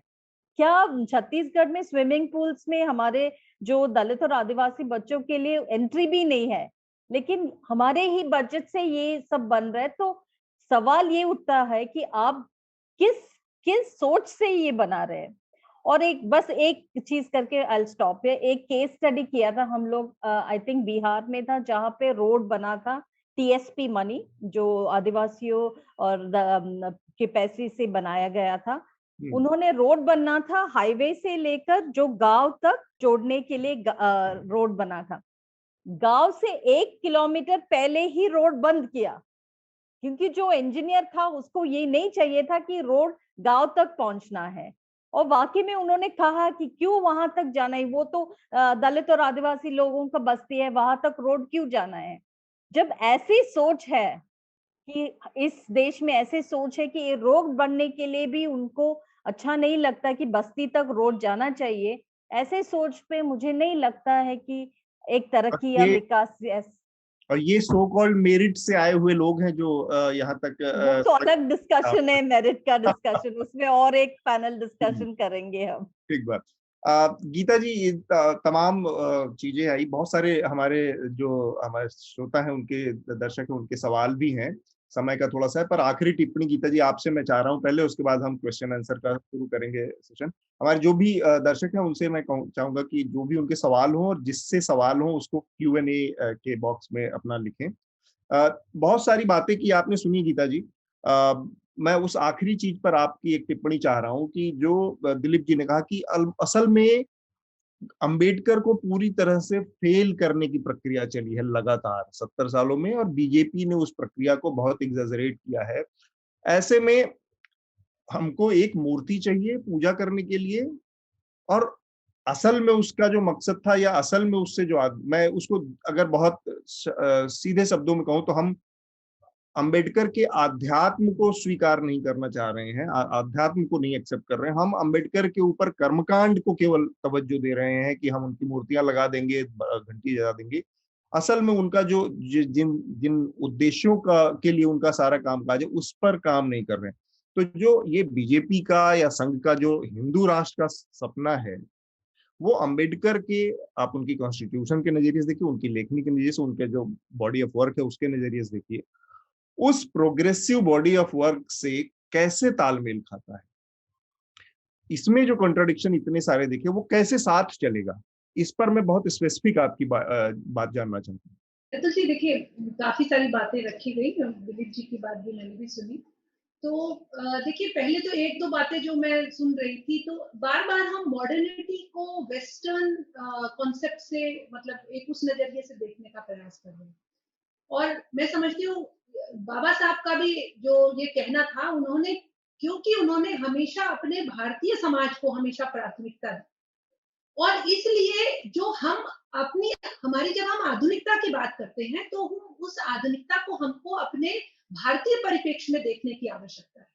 हम उसको अगर वेस्टर्न लेंसेज से देखेंगे, तो क्योंकि जो पिछले 60-70 सालों में देश में जो प्रकरण चला, और जिस प्रकार से जो बहुत सारी बातें कही गई, और उसमें से कुछ बातें सही भी है बिल्कुल, कई जो आज भी समाज में जिस प्रकार से एक तरह से जो एक कहीं ना कहीं असमानता का अभाव है, और जो बार बार हम बात करते हैं कि हम सबको एक इक्वल अपॉर्चुनिटी मिलनी चाहिए, क्यों बार बार सोशल जस्टिस का सवाल आ रहा है, वो इसीलिए आ रहा है क्योंकि बहुत लंबे समय तक हम जो है आधुनिकता को जो है पश्चिमी चश्मे से देखते रहे, ये एक परेशानी रही। दूसरी बात ये है कि 1973 में, 1973 में गुरु गोलवलकर जी, जो कि राष्ट्रीय स्वयंसेवक संघ के दूसरे सरसंघ चालक थे और बड़े लंबे समय तक जो रहे, उन्होंने 1973 में बाबा साहब के लिए ये कहा था कि जो अपमानित समाज के एक बड़े महत्वपूर्ण हिस्से को बाबा साहब ने आत्मसम्मान पूर्वक खड़ा करने का जो कार्य किया है, उसके लिए यह देश हमेशा उनका ऋणी रहेगा। 1973 में उन्होंने ये बात कही थी। तो कई कारणों के जो कारणवश कुछ जो समाज में, देखिए हम एक स्वतंत्र भारत में है, लोकतंत्र में है, हर व्यक्ति को अपनी बात कहने की स्वच्छंदता है, और उससे एग्री और डिसएग्री करने की भी स्वच्छंदता है। परंतु जहां तक जो हिंदू राष्ट्र की बात है, और साथ ही साथ बाबा साहब ने जिन बातों को कहा, उन्होंने जहां हिंदू समाज को जो है उस पर अपना क्रोध भी जाहिर किया, और उसके अंदर जितनी सामाजिक बुराइयां थी उनको मुखर होकर उनके बारे में कहा। और मैं समझती हूँ कि ये जो हिंदू समाज की जो ऊर्जा है, वो ऊर्जा यहीं से आती है कि उसके अंतर अवलोकन करने की उसके अंदर शक्ति है। और शायद इतने हजारों सालों तक के बाद भी अगर समाज जीवित रहा है, तो उसका कारण यही है कि अपने अंदर की त्रुटियों को, अपने अंदर की कमियों को बेबाक होकर हमारे बीच ऐसे महापुरुष हुए। बाबा साहब भी ऐसे ही महापुरुष थे, जिन्होंने बेबाक होकर समाज की कमियों के ऊपर उंगली रखी, उनके बारे में बात कही, और उसको सुधारने की बात कही। और साथ ही क्योंकि मंडल जी ने एक उनका जो कॉन्स्टिट्यूएंट असेंबली में, संविधान सभा में आखिरी भाषण था, उसके विषय में उन्होंने कोई बात कही थी, तो उसी बात से जोड़ते हुए मैं कहना चाहूंगी कि बाबा साहब ने उस भाषण में ये भी कहा था कि अब ये प्रश्न उठ रहा है कि यह जो संविधान है, यह सफल होगा आगे आने वाले समय में या विफल होगा। तो उन्होंने कहा था ये सिर्फ इस पर निर्भर करेगा कि इसको अच्छे लोग चलाएंगे या बुरे लोग चलाएंगे। अगर इस जो न्यायपालिका है, जो संसद है, कार्यपालिका है, अगर इसमें अच्छे लोग आए, क्योंकि कोई संविधान अपने आप में अच्छा बुरा नहीं होता है, बाबा साहब ने कहा, उसको चलाने वाले लोग अगर अच्छे लोग आएंगे, तो यह जो है चलेगा और आगे जाके अच्छा चलेगा। और स्वतंत्रता, बंधुता और समता, जिन विषयों को लेकर उन्होंने हमेशा इनकी बात करी समाज में, वह जो है आगे समाज में जो है और आगे तो आपने कहा कि अच्छे लोग चलाने वाले रहेंगे तो अच्छा काम करेगा, तो मैं आज इतनी गड़बड़ियां दिख रही हैं, तो हम क्या ये मान ले, आप ये कहना चाहती हैं कि अच्छे लोग नहीं है चलाने वाले, इसलिए सारी गड़बड़ियां दिख रही हैं? मतलब आप क्या कहना चाह रहे हैं कि पिछले 70 साल से सब खराब लोग चला रहे थे? मतलब इसका ये भी मतलब, ये भी इंटरप्रिटेशन लगाया जा सकता है कि पिछले 70 सालों तो सब, तो या तो फिर इसका ये है कि हमारे पास जो यह लोकतंत्र की ताकत है, हम अच्छे लोगों को बिठा नहीं पा रहे क्या पिछले 70 सालों से? नहीं, ऐसे बहुत सारे सत्ता में उन्हें जो हम उनको कार्यपालिका में जो या न्यायपालिका में या जहां भी उनको संसद में जहां ला रहे हैं, तो क्या हम अच्छे लोगों में नहीं, तो या तो ये तो हमें समाज में कमी है अगर हम पिछले 70 सालों में अच्छे लोगों को नहीं ला पा रहे हैं। शायद बहुत अच्छे लोग नहीं आ पा रहे हैं, इसीलिए शायद इतनी सारी विसंगतियां हैं। और जिसका जिक्र एक चीज मैं ऐड करना चाहूंगा अतुल, जी कि जैसे एक जो आइडिया ऐसा साउंड कर रहा है जैसे कि एक जो हिंदू समाज है उसके अंदर एक शक्ति है जो इस तमाम बुराइयों का समाधान कर देगी। हो सकता है ये सच है, हो सकता है गलत है, लेकिन कम से कम बाबा साहब को पढ़ने वाला कोई व्यक्ति ये नहीं कह सकता है कि बाबा साहब ने कभी ऐसा कहा कि हिंदू समाज अपनी बुराइयों को दूर कर लेगा। इसको लेकर उनकी कोई आशा या उम्मीद नहीं है। और बाबा साहब असल में पूरी राइटिंग अगर आप पढ़ लें बाबा साहब के सारे वॉल्यूम्स एक के बाद एक देखते चले जाएं, तो भी आपको बाबा साहब सिर्फ एक बार वो कह रहे हैं कि कास्ट का एनाहिलेशन पॉसिबल है। और कास्ट का एनालिसिस पॉसिबल है, ये उन्होंने लाहौर में जात पात तोड़क मंडल की सभा के लिए जो स्पीच तैयार किया था उसमें उन्होंने कहा कि एनालिलेशन, बल्कि वो पॉसिबल है नहीं कह रहे हैं, बल्कि वो कह रहे हैं कि एनाहिलेट कास्ट को कर देना चाहिए अगर हिंदू समाज को खुद को जिंदा रखना है तो। ठीक। तो ये जो ओनस है कि जाति को खत्म करना है, ये प्रोजेक्ट वो दलितों को नहीं दे रहे हैं, वो बल्कि लोअर कास्ट हिंदूज को ये प्रोजेक्ट नहीं दे रहे हैं। ये भाषण उन्होंने किस सभा के लिए तैयार किया था? वो जात पात तोड़क मंडल की सभा के लिए तैयार किया था जो सवर्ण हिंदुओं की सभा थी। तो सवर्ण हिंदुओं को बता रहे हैं point by point, chapter by chapter कि देखो ये जो कास्ट सिस्टम है तुमको ये प्रॉब्लम दे रहा है, तुमको इकोनॉमिक तौर पे ये प्रॉब्लम दे रहा है, तुमने जो ये सोचा है कि ये यूजेनिक्स के तौर पर तुम्हारी नस्ल सुधार देगा, तो तुम्हारी नस्ल दुनिया की सबसे कमजोर नस्ल है, T3 कैटेगरी के तुम लोग हो। मतलब ये सारी समस्याओं को एक के बाद एक गिनाते हुए कि ये आपके बीच में एंटीपैथी पैदा करता है, एक दूसरे में घृणा पैदा करता है, और इस वजह से आपको समाधान करना, फिर वो प्रिस्क्रिप्शन देते हैं कि ये करते हुए आप इसका समाधान कर सकते हैं। तो कास्ट को एनाहिलेट करना जो है, ये प्रोजेक्ट वो अपर कास्ट को, खास करके ब्राह्मणों को देते हैं। बहुत साफ साफ उन्होंने उसमें एक पूरा एक सेक्शन है इस पर, वो कह रहे हैं कि क्यों ये काम सिर्फ ब्राह्मण कर सकते हैं। बहुत स्पष्ट रूप से उन्होंने कहा है कि ब्राह्मण ही हिंदू समाज का इंटेलेक्चुअल क्लास है, और वो अगर इस प्रोजेक्ट को लेता है कास्ट को एनाहिलेट करने का, तब वो कर सकता है। लेकिन चूंकि वो ये एनाहिलेशन ऑफ कास्ट ब्राह्मणों के इंटरेस्ट के खिलाफ है, इसलिए वो इसको करेगा नहीं।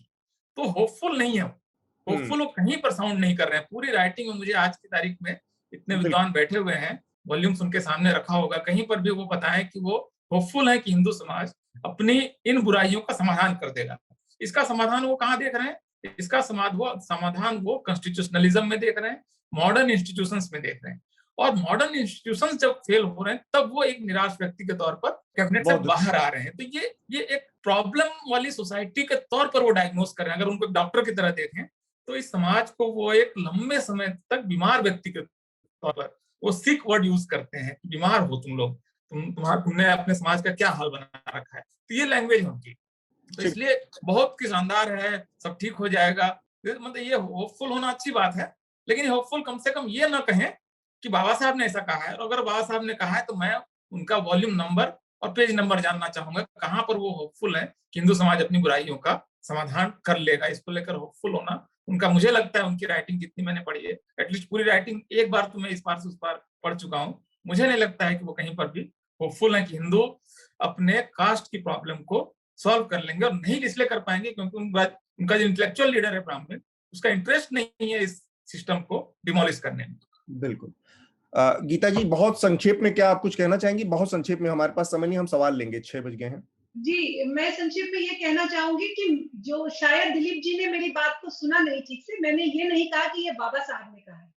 मैं अब जो यहाँ हम सब लोग बैठे हैं, हम भी अपने आप कुछ सोचते हैं, समझते हैं चीजों को, तो अपनी तरह से भी इंटरप्रिटेशन जो है समाज का, जो हम आसपास चीजें देखते हैं, जो पढ़ते हैं, उसका करते हैं, तो वो इंटरप्रिटेशन बताए। और ये कहना कि जो है समाज जो है, अगर हमारा समाज इतना निराशाहीन होता, अगर इतना हम समाज में निराश होते, हम बहुत चुनौतियां हैं समाज में, इसमें कोई दो राय नहीं है, और जिन्हें सुधारने की भी आवश्यकता है, इसमें कोई दो राय नहीं है। परंतु बाबा साहब ने भी, उन्होंने जब कहीं जहां उनकी राइटिंग्स है, मंडल जी ने समय का जी बस, मैं सिर्फ ये कहना चाहूंगी कि उन्होंने ये भी बात, उन्होंने जगह जगह ये भी, जो कई ऐसे विषय हैं जैसे जो आर्य की भाई बाहर से आए, उन्होंने इस बात का खंडन किया कि ये बिल्कुल गलत है। कि उन्होंने उनकी राइटिंग में कहीं ये नहीं, उन्होंने बात साफ कहते हैं कि जिस प्रकार से कि भाई ऑस्ट्रेलिया में या कहीं अमेरिका में लोग गए, तो उसी तरह से भारत में ये विषयांतर हो जाएगा। आप दूसरे विषयांतर नहीं, मुझे आप थोड़ा सा 20 सेकंड दीजिए। मैं क्यों ये कहना इसलिए चाह रही हूँ क्योंकि उन्होंने इस बात को भी कहा कि जो बार बार जो अपनी जो लेखनी में उन्होंने कहा है कि शूद्र भी जो है ऐसा कोई क्लास था ही नहीं, वो क्षत्रिय थे, लेकिन कई ऐसे क्षत्रिय जो राजा थे जिन्होंने ब्राह्मणों को बहुत प्रताड़ित किया, और उस प्रताड़ना में एक जिसे कहते हैं कि उनको सजा देने के तौर पर, क्योंकि और तो कुछ कर नहीं सकते थे, सजा देने के तौर पर उन्हें ये कह दिया गया कि भाई उनका यज्ञोपवीत हम करेंगे ही नहीं कभी। तो उस वजह से जो है लंबे समय तक ऐसे लोग जो है फिर शिक्षा से, हर चीज से वंचित रहे, और धीरे धीरे एक ऐसा समाज बना। ये खुद उन्होंने लिखा है। चलिए दिलीप जी, आप कुछ कहना चाहेंगे इस पर छोटा सा, फिर हम सवाल ले लें। नहीं, सवाल ले लेते। मुझे लगता है बाबा साहब को एक बार थोरली पढ़ने की जरूरत है। बाबा साहब ने ये कहा, बाबा साहब ने वो कहा की जगह हमें तो लगता है कि मतलब एटलीस्ट बुक का नाम और वो आना चाहिए, नहीं तो मतलब इस बातचीत को थोड़ा मुश्किल हो जाती है इस तरह से बातचीत करना चाहिए। बिल्कुल ठीक बात।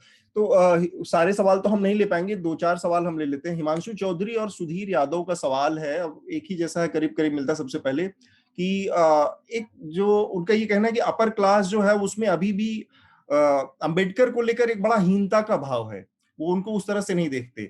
और सुधीर उसमें जोड़ते हैं कि ये असल में आरएसएस जैसे जो संगठन है, जो मतलब एक बहुत प्योरिस्ट और रेशियल अप्रोच रखते हैं, उन्होंने लंबे समय तक इस तरह के धारणाएं बनाई हैं जिसकी वजह से ऐसा है। तो क्या कभी समता के सिद्धांतों को आरएसएस कभी स्वीकार कर पाएगा, इस तरह की जिसकी बात अंबेडकर करते थे? इस पर इनका सवाल है। दिलीप जी, आप जवाब देना चाहेंगे?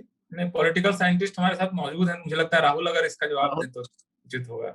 हाँ, इस सवाल पे मतलब थोड़ा सा ये कॉम्प्लेक्स क्वेश्चन है, और कॉम्प्लेक्स क्वेश्चन इसलिए है कि ऐसा नहीं है कि मतलब लाइक अपर क्लास और अपर कास्ट में अंबेडकर को उसी हीन भावना के साथ देखा जाता है जैसा 1990s से पहले देखा जाता था। आई थिंक इस चीज को अब एम्पेरिकली मान लेना चाहिए कि पोस्ट 1990s अंबेडकर की एक्सेप्टेबिलिटी बढ़ी है। ठीक है, तो मतलब चीजें बदलती हैं। मैं जो शुरू में कह रहा था कि मानने से कुछ नहीं होता है ना, मतलब कि हाँ अंबेडकर अच्छे व्यक्ति हैं, वो ज्यूरिस्ट भी थे, पॉलिटिकल साइंटिस्ट भी थे, लाइक रेडिकल विचारों को, उसके थोड़े बहुत चीजों को आत्मसात करना पड़ेगा। और वो आत्मसात कोई एक कास्ट और एक क्लास में ही प्रॉब्लम नहीं है, वो हर लेवल पे प्रॉब्लम है। ऐसा नहीं कि सारे दलितों ने अंबेडकर को अपना लिया है और मान लिया है, वहां भी समस्याएं हैं। दूसरी अगर दलितों ने अंबेडकर को आत्मसात कर लिया होता तो क्या वो भी अपने सब कास्ट में ही शादियां कर रहे होते? वहां भी तो चेंजेस शुरू हो जाने चाहिए थे कि दलितों में भी एक हायर सब कास्ट है, एक लोअर सब कास्ट है, अभी भी उन चीजों में वो बंधे हुए हैं। तो वहां भी ऐसा नहीं हो, उनमें से कुछ लोग ने आत्मसात किया, चीजें मूव हुई, पर कुछ लोग अभी भी वैसे ही रह गए।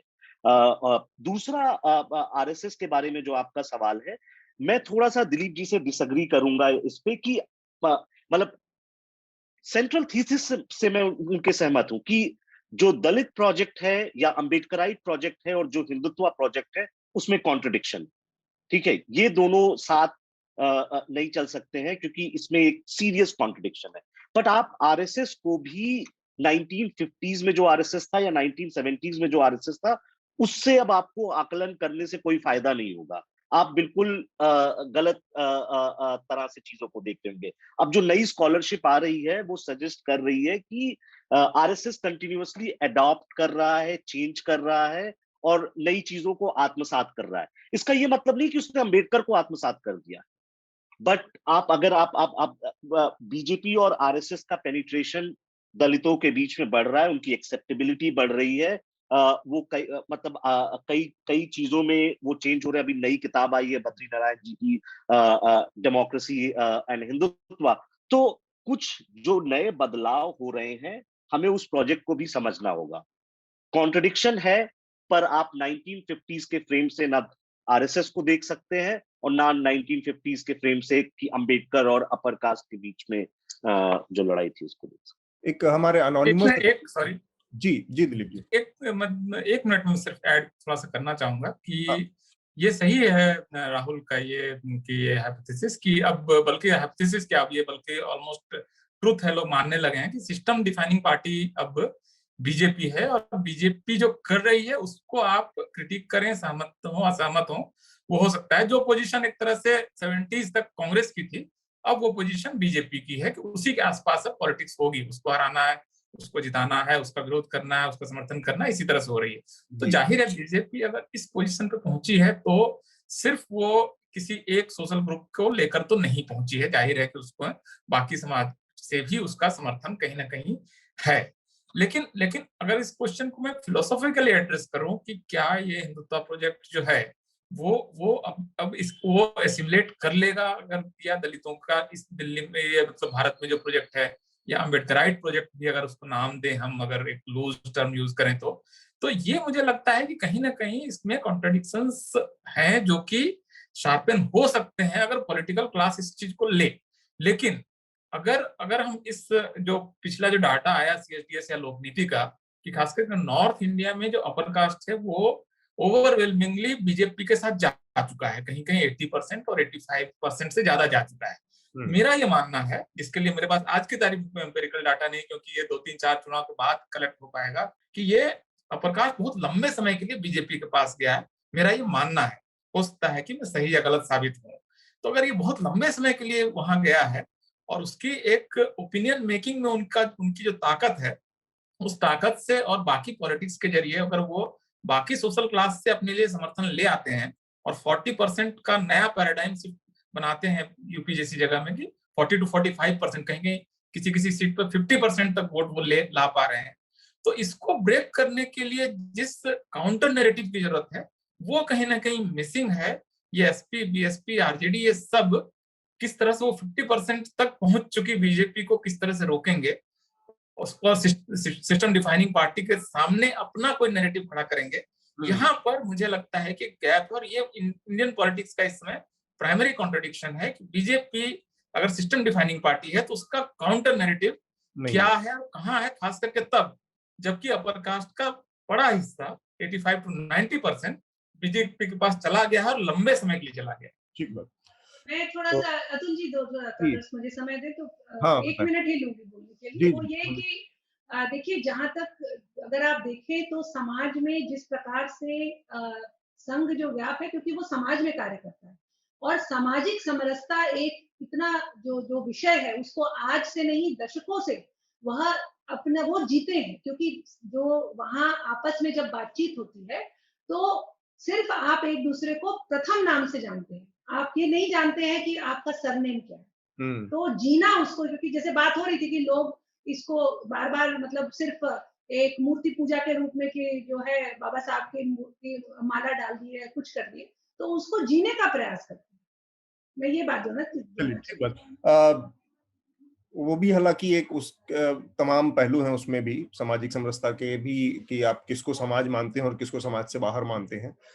हमारे अनोनिमस अटेंडी हैं, उन्होंने बड़ा दिलचस्प सवाल पूछा है। ये मैं चाहूंगा बीना जी भी उसका जवाब दे सकती हैं, दिलीप जी भी दे सकते हैं और गीता जी भी, क्योंकि बहुत जनरिक उस तरह का सवाल है, लेकिन है दिलचस्प कि हम अपने बच्चों को जो छोटे हैं उनको अंबेडकर की शिक्षाएं कैसे दे सकते हैं, कैसे उनको पढ़ा, और जो पॉलिटिकल साइंस के विद्यार्थी नहीं है अपर हायर एजुकेशन में, उनको कैसे अंबेडकर की एजुकेशन से, अंबेडकर की राइटिंग से अवगत करवा सकते हैं।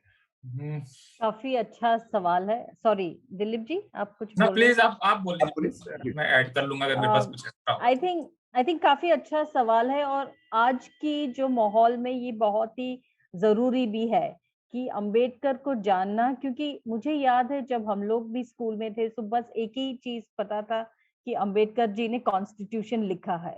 उसके आगे जो उनका सामाजिक न्याय का जो पूरा डिस्कोर्स था, या जो उनका जो इकोनॉमिस्ट था उन्होंने, और जो विमेन्स राइट्स, डिवोर्स राइट्स, काफी इन चीजों के बारे में हमें कुछ पता ही नहीं था।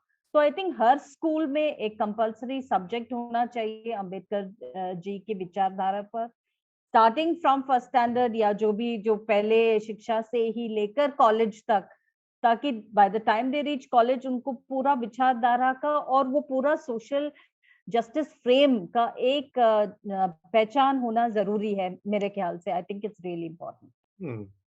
I would disagree with that. Rahul, why a course on Ambedkar only? See, मतलब मैं जो शुरू से पहले बात कर रहा था ना कि मतलब अंबेडकर को सिर्फ आप आइसोलेशन में क्यों पढ़ना चाहते हैं?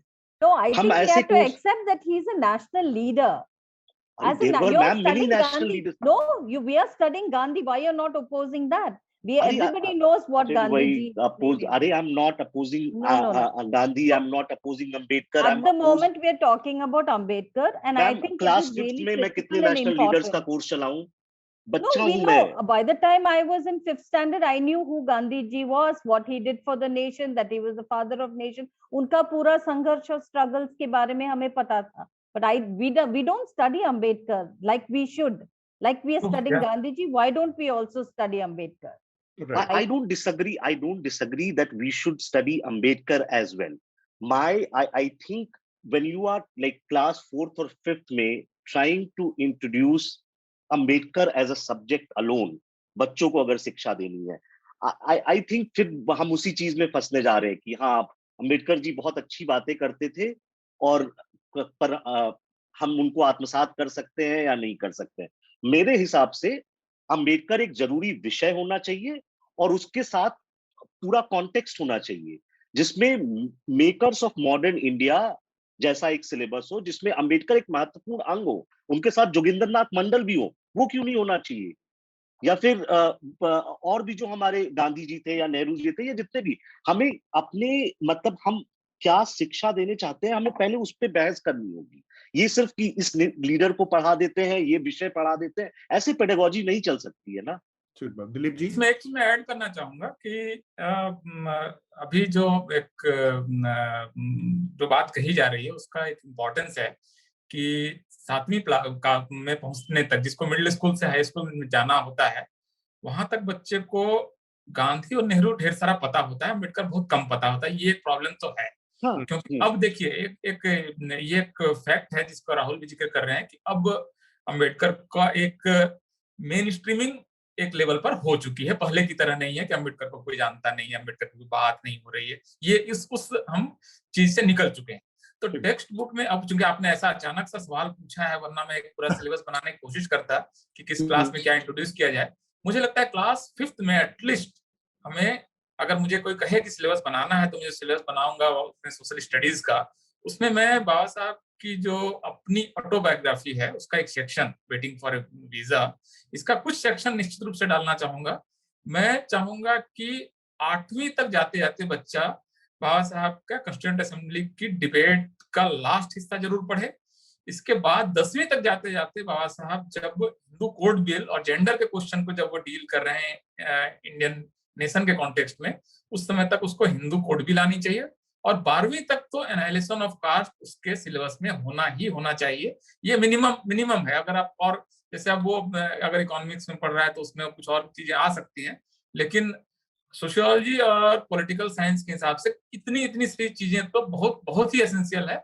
बल्कि उनका एक जो नेशन का कॉन्सेप्ट है वो एक छोटा सा चैप्टर होना चाहिए. मैं अलग ये नहीं मान रहा, राहुल से सहमत हूं कि अलग सब्जेक्ट ना हो, लेकिन सोशल साइंसेस के अंदर में अम्बेडकर को न पढ़ाया जाए, फुले को न पढ़ाया जाए, तो हम एक ऐसा एक यूथ तैयार कर रहे हैं जिसको इंडियन नेशन के फॉल्ट लाइन्स के बारे में कुछ नहीं मालूम. उसको एक बहुत ही वनीला किस्म का टेक्स्ट पढ़ा रहे हैं कि सब ठीक है और ये अंग्रेजों से लड़ाई हुई और देश आजाद हो गया और हमारे ये महान और हमारे वो महान. तो ये इस तरह से मेरे ख्याल से सोशल साइंस कहाँ पढ़ाया जाता है मुझे नहीं मालूम. एटलीस्ट जो यूएस का सिलेबस मैंने देखा है तो वो तो रेस और कैसे वो जो नेटिव इंडियंस है उनको किनारे किया गया था, इसको वो स्कूल में पढ़ाने लगते हैं. तो अब ये डिस्कम्फर्ट पैदा करेगा कि अब मंदिर प्रवेश के आंदोलन को लेकर लड़ाई हुई और कैसे दलितों को मंदिर नहीं जाना जाता. क्या ये बच्चों को पता होना चाहिए? मुझे लगता है पता होना चाहिए, क्योंकि आज भी ये प्रॉब्लम कहीं ना कहीं एग्जिस्ट करती है. आरएसएस गैर ब्राह्मण को अपना चीफ नहीं बना सकता है, शंकराचार्य गैर ब्राह्मण नहीं बन सकता है. प्रॉब्लम्स है ना. तो ये प्रॉब्लम्स हैं. तो बाबा साहब ने अगर इसका कोई डील करने की कोशिश की, गांधी ने कहीं इसको एड्रेस करने की कोशिश की, वर्ण और कास्ट को लेकर गांधी किस तरह से इवॉल्व होते हैं, ये सारे डिफिकल्ट क्वेश्चंस हैं, अनकंफर्टेबल हैं. लेकिन स्कूल के लेवल पर बाबा साहब के कुछ टेक्स्ट, और अगली बार कभी होगा तो मैं बल्कि एक सिलेबस बनाने की कोशिश करूंगा, बल्कि मैं तो एचआरडी मिनिस्ट्री को सिलेबस देने की ही कोशिश करता हूँ कि आप इतना तो कम से कम पढ़ा दो. नई शिक्षा नीति बाबा साहब के नाम पर किसी की लिखी हुई जीवनी पढ़ाने की जगह कुछ ओरिजिनल टेक्स्ट तो दो उनको, कुछ तो ओरिजिनल पढ़ के आए. वरना यही कहेगा कि बाबा साहब महान थे बाबा साहब ने ये किया और बाबा साहब ने कहा था कि देश को महान बनाना है। दिस इज मतलब रॉन्ग रीडिंग ऑफ बाबा साहब। आपने एक पन्ना नहीं पढ़ा बाबा साहब का और बाबा साहब पर पैनलिस्ट टेलीविजन पर बोले जा रहे हैं जिन्होंने बाबा साहब का एक पेज नहीं पढ़ा है। मैं उनकी बातचीत से समझ जाता हूँ कि उन्होंने बाबा साहब को छुआ तक नहीं, उसके टेक्स्ट, ओरिजिनल टेक्स्ट पर हाथ नहीं लगाया है। ठीक बात। एक बात मैं भी जोड़ना चाहूंगी। जी गीता जी। जी, मैं देखिए बिल्कुल अम्बेडकर जी को बिल्कुल टेक्स्ट बुक्स में पढ़ाना चाहिए, इस बात से पूर्ण तरह सहमत हूँ। लेकिन जो प्रश्न जो मतलब जो मैं समझ पा रही हूँ कि छोटे बच्चों को कैसे जो मतलब जो विषय हम बार-बार कह रहे हैं कि अम्बेडकर जी को हम बाबा साहब को जो जीने का प्रयास है या उनको वो जो चाहते थे उसको जो हम समाज में लाने का प्रयास है, तो बाबा साहब जो है उनको जो एक सामाजिक सहभागिता एक बहुत बड़ा विषय जिसको वो मानते थे, उसको अगर हम छोटे बच्चों को जहाँ हर वर्ग से जो है अलग-अलग जो है जाति विशेष से बच्चे आते हैं, क्यों ना हम उन्हें जब हम चाहते हैं उनके विचार को आगे बढ़ाना, तो अगर स्कूल में जो ग्राउंड है उसको साफ करने के लिए क्लास के जो सारे बच्चे हैं, वो मिलकर अगर जाएं उसे साफ करें, हफ्ते का एक दिन तय हो जिसमें सारे बच्चे मिलकर अपने स्कूल का जो टॉयलेट यूज करते हैं उसको साफ करें। तो इसमें जो जिस बात को जिस समरसता की बात के लिए बार-बार प्रश्न चिन्ह और उंगलियां उठ रही हैं, उसको जो है धरातल पे अगर लाना है तो कुछ ऐसा प्रयास विद्यालयों में करना पड़ेगा और बच्चों के बीच में तब वो विचार जन्मे। अतुल, मैं सॉरी, देखिए मैं बीना जी, मैं आपसे डिसएग्री नहीं कर रहा था। मैं कहने की जो कोशिश कर रहा था कि ये बहुत कॉम्प्लेक्स क्वेश्चन है और इसको इसलिए आसानी से तुरंत ये इसका सोल्यूशन ये है, इस तरह से अम्बेडकर भी कोई बात नहीं करते जैसे गीता जी की बात है। अब हमारे जो समाज की सच्चाई है, अगर आप गांव में टॉयलेट साफ कराने का प्रोग्राम दे देंगे तो टॉयलेट कौन साफ करेगा? किस कास्ट के बच्चे टॉयलेट साफ कर रहे होंगे? शहरों में वही कर रहे होंगे, शहरों में भी। हाँ, तो इसीलिए मतलब क्विक फिक्स सॉल्यूशंस पे मत जाइए, ये बहुत ही लाइक कि सीरियस इशू लेयर्ड है। हाँ, बिल्कुल ठीक बात। इसके अगर ये क्विक फिक्स सॉल्यूशन है तो लॉन्ग टर्म सॉल्यूशन है। थोड़ा इस विषय पर राहुल जी आप बताएं, अगर आपको लग रहा है कि ये क्विक फिक्स सॉल्यूशन है कि अगर यह विषय जाए, और आपको मैं बताऊं कि कई देश हैं जिनमें इस प्रकार से किया जाता है ताकि बच्चों के बीच में आपस में किसी भी प्रकार का नहीं है, जाति की समस्या नहीं है। यहाँ पर 6 साल का बच्चा मिड डे मील, मैं समझ रही हूँ 4:1 का रेशो है यहाँ डिबेट में, पर कोई बात नहीं, ये भारत है ना। यहाँ 6-7 साल का बच्चा मिड डे मील में खाने आता है और उसको पता चलता है कि दलित महिला ने बनाया है तो खाना फेंक के चला जाता है। हर 15 दिन पे ऐसी एक खबर आती है। तो ये देश बहुत सामान्य देश नहीं है ना, यहाँ पर ये नहीं होगा। सचमुच राहुल सही कह रहे हैं, अगर बच्चे को टॉयलेट साफ करने का काम स्कूल में दे दिया जाएगा तो वो काम दलित बच्चों के हिस्से ही आएगा। भारत के सोशल सिस्टम में आज की तारीख का सच यही है। तो मतलब बहुत सही में ये जटिल है। और बीना जी ने जो कहा वो मेरे ख्याल से वो इम्पोर्टेंट है कि आना चाहिए टेक्स्ट, मतलब हमें टेक्स्ट में 10वीं तक कुछ तो पता होना चाहिए। और इसीलिए जो हमारी एनईपी की बहस होनी चाहिए थी वो इन सब चीजों पे होनी चाहिए थी कि हम अपने बच्चों को क्या इंट्रोड्यूस करना चाह रहे हैं। अब अभी मान लीजिए जैसे कंपलसरी सब्जेक्ट भी बना दिया, फिर तो वो कुछ जो हिंदी भाषी बच्चों के लिए होता है ना कि अंग्रेजी का एग्जाम किसी तरह से पास करना है। मतलब do you want them just to pass a course और you want them to learn what the ideals and what he was fighting for. और इसलिए मैं ये नहीं कह रहा हूं कि मेरे पास सॉल्यूशन है इंट्रोड्यूस्ड, और वो कंपलसरी जबरदस्ती भी अगर उनके गले में उतार दिया जाए तो कुछ थोड़ा सा गांधी, थोड़ा अम्बेडकर, थोड़ा फुले, थोड़ा मार्क्स, थोड़ा नित्से, मतलब कुछ तो ओरिजिनल टेक्स्ट मेरे ख्याल से 12वीं होते होते कुछ तो इनको पढ़ाया जाना चाहिए, जो आज की तारीख में इंटरप्रिटेशन होते होते लॉस्ट इन ट्रांसलेशन है बहुत ज्यादा। बाबा साहब को हमने जैसा देखा वैसा पढ़ा दिया, लेकिन बाबा साहब ने एक्चुअली क्या लिखा कुछ तो पता होना चाहिए ना। ये मेरे ख्याल से बड़ी प्रॉब्लम है इंडियन, जो खास करके अभी तक मैं जो सिलेबस देख रहा हूँ इवन एनसीईआरटी का, अम्बेडकर और फुले उसमें जिस तरह से आ रहे हैं वो अभी मुझे लगता है कि बहुत जस्टिस नहीं कर रहा है एटलीस्ट इन टेक्स्ट के साथ। समय का बहुत अभाव है। बहुत सारे 37 से ज्यादा हमारे पास सवाल है। हम आज तो इसको शामिल नहीं कर पाएंगे क्योंकि समय भी बहुत ज्यादा हो गया है, और हमने इसको 1 घंटा रखा था, लेकिन हमारे सारे पैनलिस्टों का हमने 1.5 घंटे अब तक ले लिया है। तो कोशिश करेंगे कि इसमें से बहुत सारे सवाल, जो अच्छे सवाल हैं, उनको छांटें और जिस हमारे पैनलिस्ट से संबंधित हो उनको भेजेंगे, और मेल के जरिए अगर उनके जवाब मिल जाए लोगों के, तो वो कोशिश की जाएगी, क्योंकि आज का हमारा समय समाप्त हो गया है।